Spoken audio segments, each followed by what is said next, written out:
In 1997, a sound engineer named Marcus Chen found a radio frequency that shouldn't exist, and what he heard changed everything. Marcus worked the night shift at a broadcasting station in Portland, Oregon. His job was simple: monitor equipment, log signal patterns, and make sure nothing went wrong after midnight. For 3 years, he'd done this job without incident. But on November 14th, something broke the routine.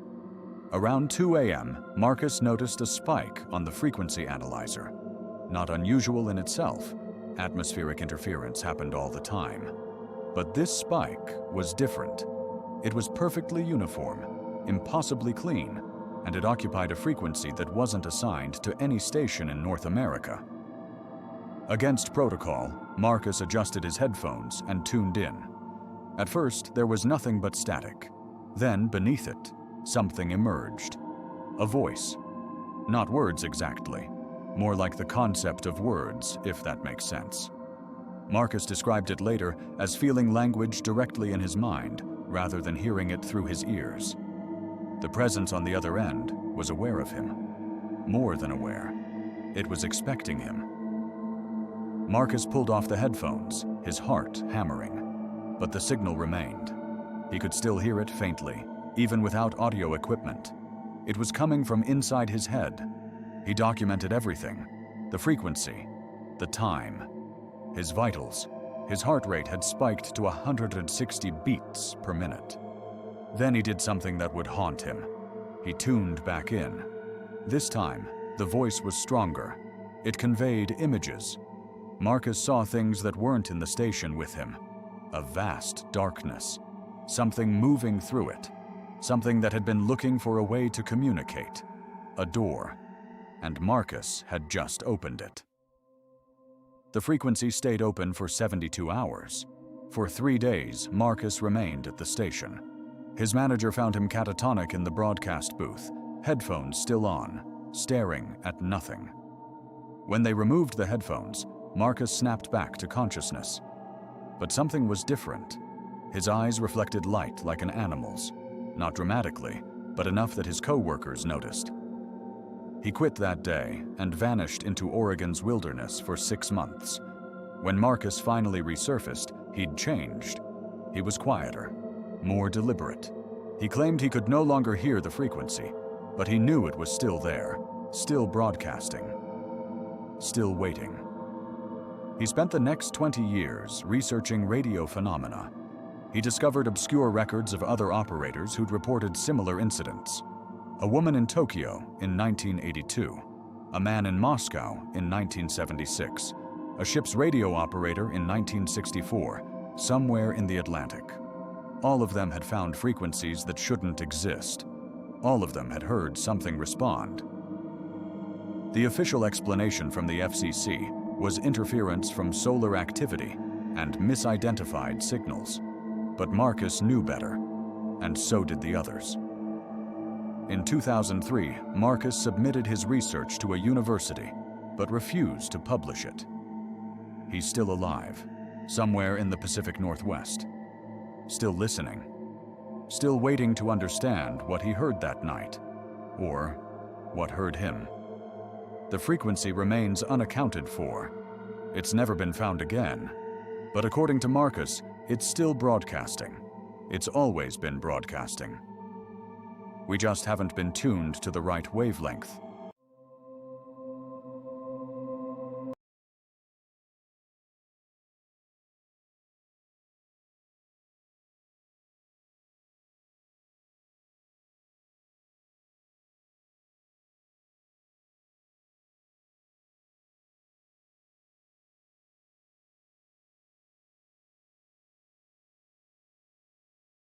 I picked up 3 passengers who shouldn't have been there, and I didn't realize it until they were already inside my car.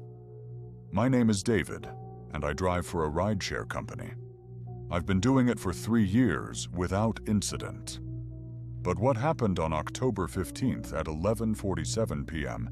is something I still can't explain. It was a quiet Friday night. I was heading home after my shift when I got a ping from downtown. The pickup location was outside an old hospital that had been abandoned for decades. I almost canceled. Something about it felt wrong. But the fare was good, and I needed the money. So I drove there. When I pulled up, I saw them immediately. A family of 4 standing under the streetlight. A man in a dated suit from the 1950s, a woman in a matching dress, and 2 children in old-fashioned clothes. They were perfectly still, not fidgeting, not checking their phones, just waiting. "Rideshare?" I called out. The man nodded and smiled. His teeth were too white, too perfect. Without saying a word, all 4 of them climbed into my back seat. "Where to?" I asked, checking my phone for the destination. Nothing came through. The app was blank. No address. Nothing. "Just drive," the man said. His voice was calm, almost hypnotic. "We'll tell you when to turn." Something screamed at me to kick them out, but I couldn't move. My hands started the car on their own. My foot found the accelerator. I was driving, but I wasn't in control. In the rearview mirror, I watched them. The family sat perfectly straight, their heads tilted at identical angles. The children stared directly at me without blinking. The parents smiled those impossible smiles. "Turn left," the man said. I turned left. We were heading toward the industrial district, empty warehouses and abandoned factories. "Turn right." I turned right. My heart was pounding so hard I thought my chest would burst. "Turn left, left, right, right." For what felt like hours, they directed me through streets I didn't recognize. Neighborhoods that seemed to shift and change. Streetlights flickered like dying heartbeats. The roads became narrower, darker, and then suddenly, it stopped. "You can stop here," the man said. I slammed on the brakes. My hands flew to the door lock and clicked it. In the mirror, I could see them clearly now. Their skin looked translucent in the darkness. The woman's head was tilted too far back. The children's eyes were completely black. No iris, no white, just black. "What are you?" I whispered. "We're going home," the man said. "Would you like to come?" He reached toward the front seat. I threw the car into drive and floored the accelerator. The tires screamed against the pavement. Behind me, I heard them laughing. Not a normal laugh, but something hollow and wrong, like wind howling through an empty building. I didn't look back. I drove for 40 minutes, my eyes locked on the road, my hands shaking so badly I could barely control the wheel. When I finally looked in the mirror, they were gone. The back seat was empty. I drove straight to the police station. They found nothing on my dash cam, no footage of them, no audio, nothing. They called it a technical glitch, suggested I was tired and had fallen asleep at the wheel. But I know what I experienced. Here's the part that keeps me awake at night. I still drive rideshare. And every night, without fail, I get a ping from that same location outside the abandoned hospital. The destination is never filled in, and when I pull up, they're always standing there under the streetlight, waiting, smiling. I haven't picked them up again, but I know eventually I won't have a choice. Sarah found a photograph of herself in her grandmother's attic that was taken 40 years before she was born. It started as a simple afternoon. Sarah was helping her mother clean out her grandmother's house after the funeral. Most of it was typical: old quilts, vintage dishes, boxes of greeting cards. But in the attic, tucked behind a loose brick in the chimney, Sarah discovered a metal lockbox filled with Polaroids. The photographs were dated meticulously on the back: years, months, and days. As she sorted through them, her blood went cold. One image showed her, unmistakably her, standing in front of a house she'd never seen, wearing clothes from the 1980s. The date read, June 14th, 1983. Sarah was born in 1998. She showed her mother's face drained of color. There were more, dozens more. Photographs of family members in different eras. Her uncle as a child in the 1970s, standing beside a woman who looked exactly like their cousin, someone who wouldn't be born for another 2 decades. Her mother herself, aged maybe 16, photographed in 1989, wearing a specific dress her mother swore she'd never owned. They discovered something worse when they examined the photos more closely. In the background of each image, there was always a figure. The same figure. A tall, impossibly thin person with a blank white face, always slightly out of focus, always watching, always in the periphery. Sometimes their hand was on someone's shoulder. Sometimes they stood just behind the frame's edge, barely visible. The photographs continued beyond her grandmother's lifetime. The most recent ones were dated just 3 days before her grandmother died. In these final images, the family members looked terrified.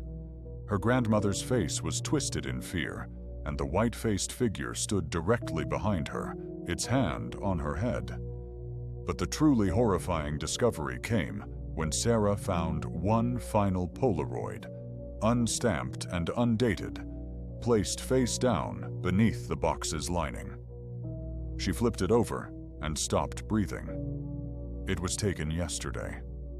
It showed Sarah in her current bedroom, standing exactly where she was standing now, and in the mirror's reflection behind her, that same blank white face stared directly at the camera. Sarah dropped the photograph. When she turned to look at her mirror, the reflection was empty. Just her bedroom. Just her. That night, she found a new Polaroid slipped under her door. She hadn't printed it. In the image, she was asleep in her bed, and the white-faced figure sat on the edge of her mattress, its faceless head tilted toward her, studying her like something in a collection. As of last week, Sarah stopped answering calls from family members. She's been taking photographs of her empty rooms every day, attempting to prove she's alone. But when she reviews them on her computer, there's always something in the corner of the frame. A shadow, a shape, a head turning toward the camera. And, according to the dates her camera automatically stamps on each file, these photographs were all taken exactly 3 days from now. My neighbor discovered a sealed door in his basement that shouldn't exist, and what he found behind it made him question everything he thought he knew about his own home. Marcus had lived in his house for 17 years. 17 years of knowing every crack in the foundation, every beam supporting the ceiling. So when he noticed a faint rectangular outline on his basement wall during a renovation project, he knew something was wrong. The outline was perfectly straight. Too perfect. Like someone had carefully sealed something away and tried to hide it. He ran his hands across the drywall, feeling the ridge where 2 sections met. His wife insisted it was just the way the wall was framed, but Marcus couldn't shake the feeling that something lay behind it. One Saturday morning, he grabbed a reciprocating saw and cut through the drywall. What emerged was a wooden door frame, painted the same color as the concrete wall beyond it. A door that had been walled in, probably decades ago. The paint was cracked and peeling, the wood warped with age. His hands trembled as he pried it open. The space beyond wasn't empty. It was a small room, maybe 8 feet by 6 feet, with concrete walls and a single bare light bulb hanging from the ceiling. But that wasn't what made Marcus's blood run cold. Lining every wall were photographs, hundreds of them. Black and white images pinned directly to the concrete, dating back to the 1950s. The photos showed the same family, aging across decades. In each one, they stood perfectly still, staring directly at the camera with hollow expressions. Children appeared in the early photos, then vanished, replaced by different children. The same family, but not quite. As if new members had been substituted when old ones disappeared.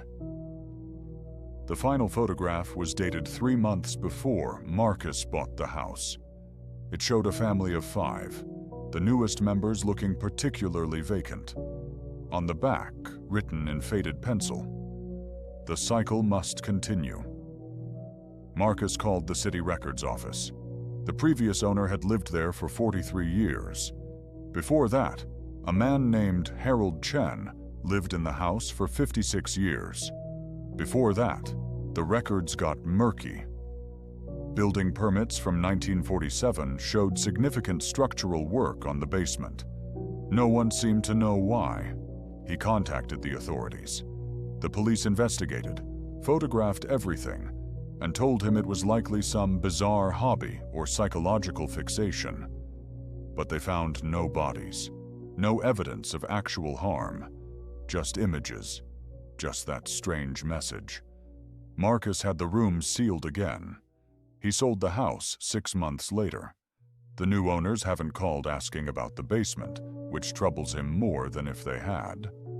Last month, Marcus received an anonymous photograph in the mail. It showed him, his wife, and his 2 children standing in his current living room. They all had the same hollow expression, the same vacant stare. On the back, the same message in the same faded pencil. The cycle must continue. He hasn't shown his wife. He's been researching every previous owner he can find. Because something is becoming clear. Every person who's lived in that house has been part of something. Something that doesn't stop. Something that simply waits for the next family to move in, and the photographs begin again. Marcus hasn't slept properly in weeks. He keeps checking every wall in his new home, looking for that telltale rectangular outline. Listening for the sound of pencil on paper. Waiting to hear a knock on his door from someone who wants to show him where the photographs of his family truly belong. I ignored the scratching sounds in my apartment walls for 3 weeks. By the time I realized they were calling my name, it was already too late to leave. I moved into the Riverside Apartments in October, a converted industrial building with exposed brick and high ceilings. The rent was cheap, suspiciously cheap for the neighborhood. My realtor barely made eye contact when I signed the lease. The first week was fine. Quiet, actually. Too quiet. But on day 8, I heard it. A soft scratching sound coming from inside the wall behind my bed. Just once. I figured it was rats and called maintenance. They found nothing. The scratching came back 3 days later. This time it was more deliberate, rhythmic, almost like Morse code. I put my ear against the cold drywall and listened. My heart was hammering. The sound stopped the second I touched the wall. By week 2, the scratching happened every night around 2 a.m. Always the same pattern. Always the same wall. I stopped sleeping. I'd lie there in the dark, waiting for it, my body tense like a stretched wire. That's when I heard the voice. It was thin and papery, barely audible, like someone whispering through a straw. It came from inside the wall, right at ear level, and it said my name, my full name, the one nobody uses anymore, the one only my parents called me. I turned on every light in the apartment. Nothing. The silence that followed was somehow worse than the voice. I didn't sleep that night. Instead, I researched the building's history. The Riverside had been a textile factory in the 1920s, then a psychiatric hospital in the 1950s. Patient records showed 17 people died within those walls. No causes listed, no explanations. just death certificates with blank lines where the reasons should have been. The next night, there were more voices. They overlapped, creating this horrible chorus coming from the walls themselves. Some were high and desperate, others were deep and hollow. And underneath it all, I kept hearing my name, over and over, like they were learning it, like they were trying to remember who they were by speaking mine. I packed a bag and tried to leave, but when I reached the front door, it wouldn't open. Not locked, just wouldn't move. I yanked the handle until my palms bled. Nothing. I looked at the door frame and realized something was wrong with the perspective. The door seemed deeper than it should have been, like the wall had absorbed it. The voices got louder. I ran back to my bedroom and climbed out the window onto the fire escape. It was 3 a.m., and I didn't care. I just needed out. But as I descended the stairs, I started hearing my name from different apartments, from behind closed doors and sealed windows. Different voices, all saying the same thing. I made it to the street and never looked back. I reported it all to the police. They sent an officer to check the apartment. He called me 2 hours later, said everything was fine. No damage. No evidence of anyone inside the walls. No history of psychiatric patients. No deaths on record. He asked me when I'd last slept properly. I hung up. 6 months later, I got a call from the landlord. A new tenant had moved into my old apartment. He was calling to ask if I'd experienced any unusual sounds during my stay. I told him I hadn't, but that night, I heard it again.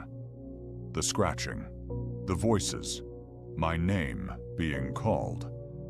Not from the walls of my new apartment, from inside the old one, somehow transmitting through distance and darkness and the space between. It's still happening. And last week, I started hearing other names, names of people moving into different units. The voices are learning them too. I think the building isn't looking for tenants anymore. I think it's building a collection. He pressed his face closer to monitor 3. Nobody got out. The elevator door just stood open, empty. Then, slowly, the hallway monitor showed movement. A figure in a security uniform emerged from that elevator. It was Marcus, again. But this one was moving differently, jerky, unnatural, like stop-motion animation playing at the wrong speed. Marcus backed away from the monitors and toward the door. He needed witnesses. He needed someone else to see this. But when he looked at monitor 1, the entrance camera, he saw 3 versions of himself standing in the parking lot, all facing the building, all facing the security office, all looking up at the camera. They weren't moving, just standing there, waiting. The office lights flickered. Marcus ran. He burst through the door and sprinted toward the stairs, not caring where he was going, just away. Behind him, he heard footsteps, multiple sets, in perfect synchronization. Clip, clip, clip, clip. He made it to his car in the parking garage and locked the doors. His hands shook so badly he could barely fit the key in the ignition. As he pulled out, his headlights caught something in his rearview mirror. The parking garage was full of versions of himself, dozens of them, standing motionless between the cars, their heads all turned toward him as he drove past. Marcus never returned to Riverside Medical Center. He quit the next day without explanation. But what he didn't know was this. Security footage from that night was reviewed by hospital administration. Every single camera showed the same thing Marcus had witnessed, except they saw dozens of versions of Marcus, dating back months. In the background of countless shifts, there he was, sometimes walking hallways, sometimes standing in supply closets, sometimes just staring at walls. But the strangest part, when they checked Marcus's employee file and cross-referenced the footage, they found something that made their blood run cold. Marcus's hire date was February 14th. 7 years ago to the day. The real question nobody could answer. Which version of Marcus had they hired? And how many were still in that building? If stories like this keep you up at night, you know what to do. Like subscribe and turn on notifications so you don't miss what's waiting for you in the dark. Because trust me, something is always watching.